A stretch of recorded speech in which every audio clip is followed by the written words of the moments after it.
चला फ्रेंड्स, आपण आज बनवूया butter garlic prawns and prawns fry. आता पहिले आपण प्रॉन्स फ्रायची तयारी करूया. त्याच्यामध्ये मी हळद टाकली आहे, लाल मिरची टाकली आहे, धने पावडर टाकली आहे. थोडंसं मी याच्यामध्ये बेसनचं पीठ घेणार आहे आणि कोळंबीचा ओलावा कमी करण्यासाठी, त्याला ड्राय क्रिस्पी असं भाजण्यासाठी मी त्याच्यामध्ये थोडंसं कॉर्नफ्लॉवरचं पीठ पण ॲड केलं आहे. कॉर्नफ्लॉवर म्हणजे मक्याचं पीठ. आता याच्यामध्ये मी घालणार आहे मीठ. चवीनुसार मीठ ॲड करायचं आहे.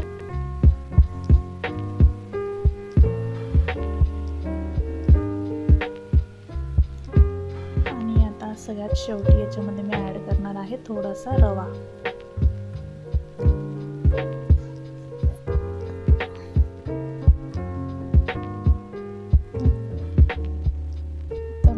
थोडा वेळ 5 ते 10 मिनिटाला मी बाजूला ठेवून दिलं होतं. तुम्ही बघू शकता कोळंबीचा आकारही चेंज झाला आहे. आता आपलं तेल तापलं आहे. तेलामध्ये आपण या कोळंबी मस्त फ्राय करून घेऊया.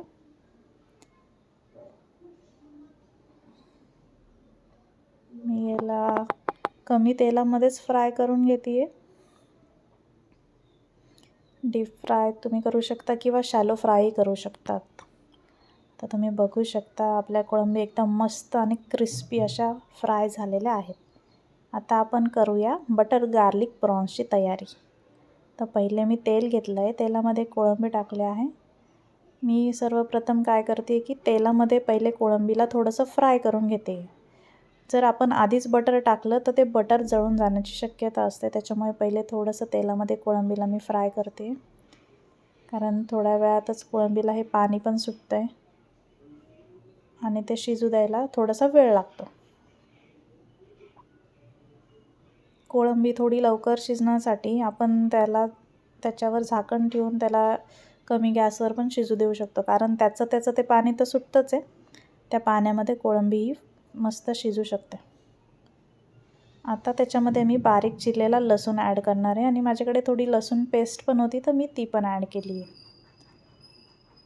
लसूण हा व्यवस्थित तिथे मिक्स करून घ्यायचा आहे, जो तिथे व्यवस्थित फ्राय व्हायला पाहिजे.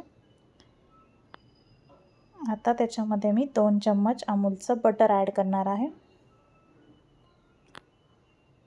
आणि हे सर्व मिश्रण व्यवस्थित मी मिक्स करून घेते.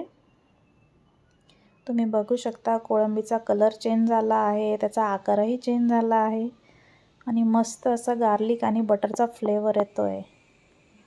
अशा प्रकारे आपले कोळंबी फ्राय आणि बटर गार्लिक कोळंबी किंवा बटर गार्लिक प्रॉन्स रेडी आहेत.